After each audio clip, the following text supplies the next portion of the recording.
Hello everyone, and welcome to War in Middle-earth, a series where I take you through all of the major wars and conflicts throughout the history of Middle-earth, from the First Age to the Fourth Age. In this episode, we look at the War of Wrath, the final battle of the First Age, and the most destructive war the world had ever seen. From the ruins of these battles, a new world would rise up, and along with it, new heroes and new villains, including none other than Sauron, Lieutenant of Angband. In the previous episode, we looked at how Morgoth had come to dominate all of Beleriand, and how all the free lands of the Elves and the Edain had been destroyed. We ended that episode with the third kinslaying at the Havens of Sirion, where the remaining followers of the Sons of Feanor once again attempted to retake a Silmaril, resulting in the deaths of many of those elves and men that still remained in defiance of Morgoth. At the climax of that battle, Eönwë, wife of Arundel and bearer of the Silmaril, resolved to throw herself into the ocean, denying the Sons of Feanor the Silmaril even as they emerged victorious once again. Apparently, Feanor and his sons were better at winning battles against their fellow elves than winning battles against Morgoth.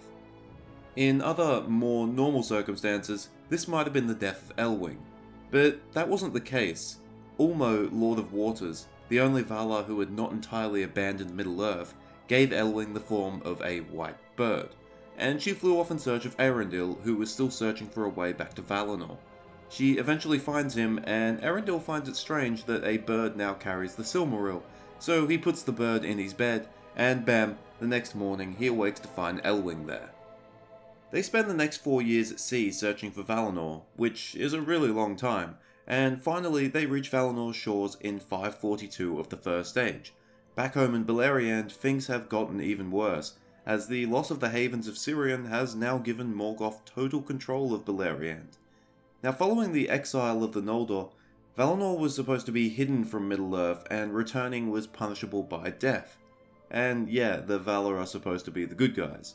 However, Manwë didn't choose this option for Arundel, as he realised that Arundel had come on behalf of all elves and men, and not simply for himself. Furthermore, most of those elves who originally returned to Middle-earth are now dead, and it's their descendants, like Arundel, like Eönwë, and like Gil-galad, who are now suffering the consequences.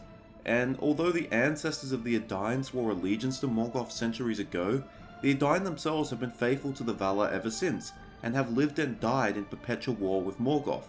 In other words, most of those currently suffering in Middle-earth have never committed a crime in the first place. The punishment for those who rebelled against the Valar had been served. So in Valinor, it's resolved that the Valar would finally do something, and that Middle-earth would not simply be left for Morgoth. The plan was quite simple: completely destroy Morgoth and his armies. A huge army is rallied, consisting of the Maiar and those Noldor who never returned to Middle-earth. The Maiar are led by Ingweon, son of Eönwë, who is High King of all the Elves, and they likely numbered in the hundreds of thousands, probably between 200 to 300,000. The Noldor are led by Finarfin, the younger brother of Feanor and Fingolfin, who never returned to Middle-earth, making him the smartest of the three brothers. The number of Noldor is likely much smaller, as only a tenth of the Noldor remained behind in Valinor, so presumably his force might be around 50,000 at most.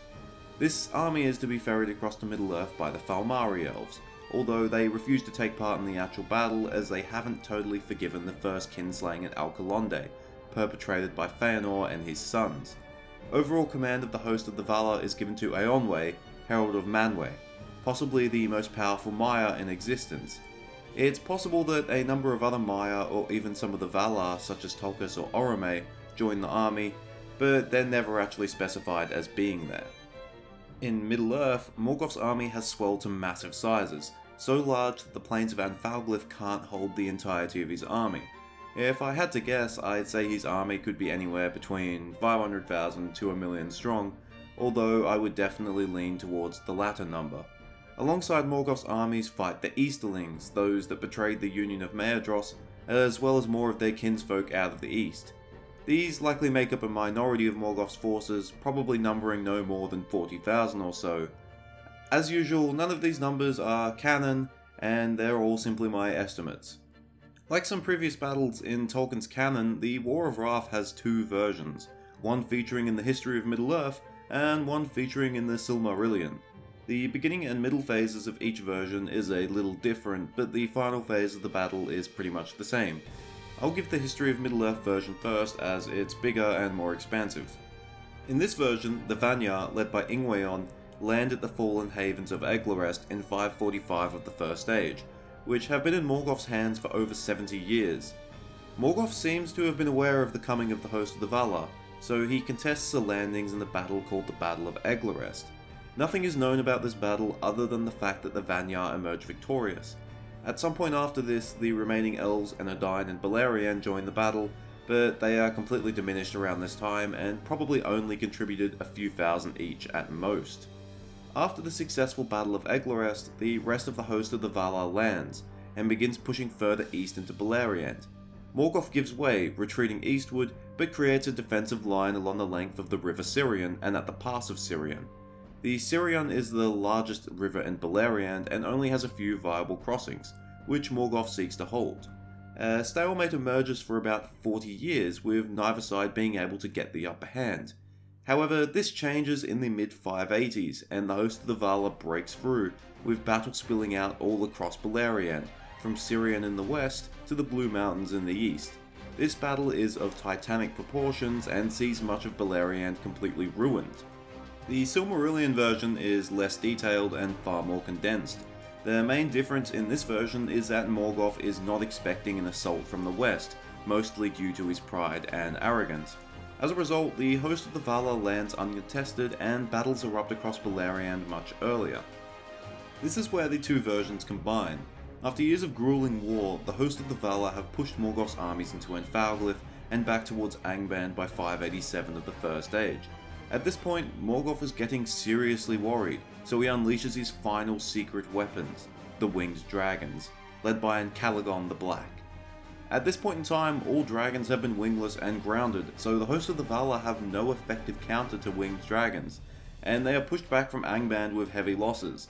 Still, Morgoth isn't quite out of danger, and this is reinforced by the arrival of Arundel and the Eagles. Arundel is aboard Vingalot, his ship, which is now flying by the way, and he's carrying the Silmaril. He leads the Eagles into battle with the winged dragons, and this battle continues for a full day and a full night, but just before dawn, Arundel slays Encalagon, and Encalagon falls on the towers of Fangorodrim above Angband in his ruin. And this duel between Arundel and Encalagon has inspired some awesome artwork, including some pieces which depict Encalagon as fantastically large. Like many things in the Tolkienverse, it's hotly debated as to how large Encalagon was, but like the debate of whether Balrogs have wings or not, does it really matter? The death of Encalagon spells disaster for Morgoth, and his brief but deadly counterattack comes to an end. The remaining hordes of orcs are swept away, the remaining Balrogs, of which there could be a maximum of 5, are either killed or flee. The Easterlings flee far away into the east, and the seemingly impenetrable fortress of Angband is broken into. Yet there is no epic final stand for the self-proclaimed Dark Lord of Middle-earth. Morgoth's power has been spent on his creations and his corruptions, leaving himself as a less than formidable foe in person, and he reveals that he's been nothing but a coward all along. And this coward no longer has his massive armies to defend him. He flees into his deepest pits, and when he's found, he begs for mercy and a pardon. This is denied to him, and his feet are hewn from underneath him. In other words, his feet are cut off, and the 2 other Silmarils are taken from him, and he is bound in the very same chain that he was bound in millennia before after his first defeat. Morgoth's power comes to an end. Angband is destroyed, and countless slaves are freed to look upon lands which were much different when they left. You see, the scale of the War of Wrath has effectively destroyed Beleriand. We're not exactly sure how or in what way, it's kept intentionally vague, but to simplify it, rivers have been redirected, mountains have been thrown down, giant rifts and rends have been created in the land. The proud kingdoms have long since fallen, but now the lands they were built upon have fallen too. Shortly after Morgoth's fall, most of Beleriand sinks beneath the waves, taking with it most of the memories of the First Age of Middle-earth. As for the survivors, the Maiar and many elves of Beleriand return to Valinor, as pardon has been given to most of those who chose exile.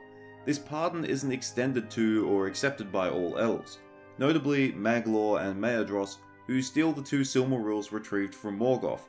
They also happen to slay some elven guards as they do this. you know, they just couldn't go a couple minutes without slaying some fellow elves.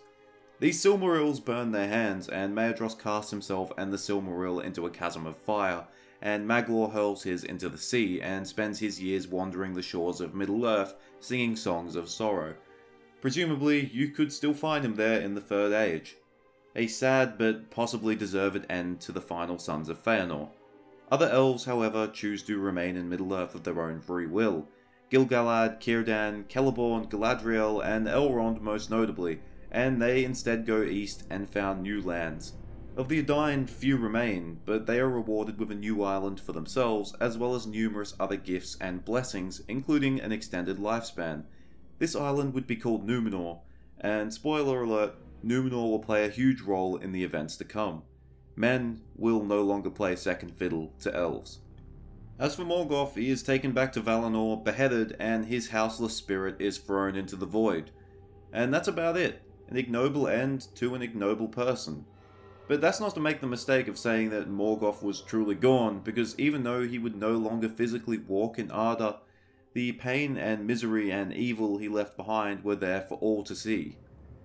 Speaking of pain and misery, I want to spend a little bit of time talking about the losses of the entirety of the Wars of Beleriand.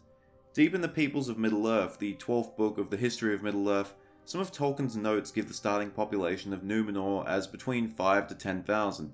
This is a small number, and it made me think about what the Edain numbered before the Battle of Sudden Flame, and I had similar thoughts for the elves. I expect that the free houses of the Edain numbered a minimum of 100,000 before the Sudden Flame, and less than 50 years later, all 3 of their houses had been mostly destroyed. To go from presumably over 100,000 to a mere 5 to 10,000 shows just how many of them were wiped out during these wars. For the elves, we have no actual numbers, only that they were far more numerous than the Edain, and that the Sindar were more numerous than the Noldor. Considering that over a dozen elven lands and kingdoms were also destroyed, it stands to reason that their population was also similarly reduced, perhaps from a minimum of 500,000 or so to less than a tenth of that number. To further that stance, one only needs to look at the deaths within the Noldor nobility. Of the House of Feanor, Maedhros, Celegorm, Caranthir, Curufin, Amrod, and Amaras all died. The only survivors were Maglor and Celebrimbor, the son of Curufin. Of the House of Fingolfin, Fingon, Turgon, Aradel, Argon, and Maeglin all died. The only survivor was Idril, daughter of Turgon, and her descendants.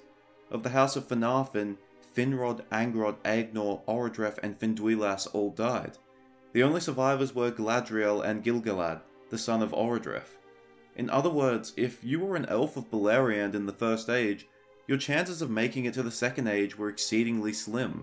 Of all those Noldor who marched back to Middle-earth in pursuit of Morgoth, of all those Sindar who lived in peace for millennia, very few of them would survive those 590 years that made up the First Age, or more specifically, the last 150 years of the First Age. You would have had better odds of flipping a coin, or preferably, just hanging around Círdan because he's very, very good at staying alive. So ends the Wars of Middle-earth in the First Age. Beleriand is gone, Morgoth is gone, all the great heroes of the First Age are gone or no longer play a role in the major events of Middle-earth. But darkness remains, and darkness will return, because the Lieutenant of Angband, Sauron, has escaped the clutches of the Valar, and he refuses to turn himself in to face justice. He's powerful, he's cunning, and there's still plenty of evil in the world to exploit. But he's just one Maiar. If a Valar could be stopped, then how hard could it be to stop Sauron? I guess we'll find out, but that's a story for the next episode. Thank you for watching. I hope you enjoyed it, or found it interesting, or maybe you're sad because Morgoth was your favourite character for some reason.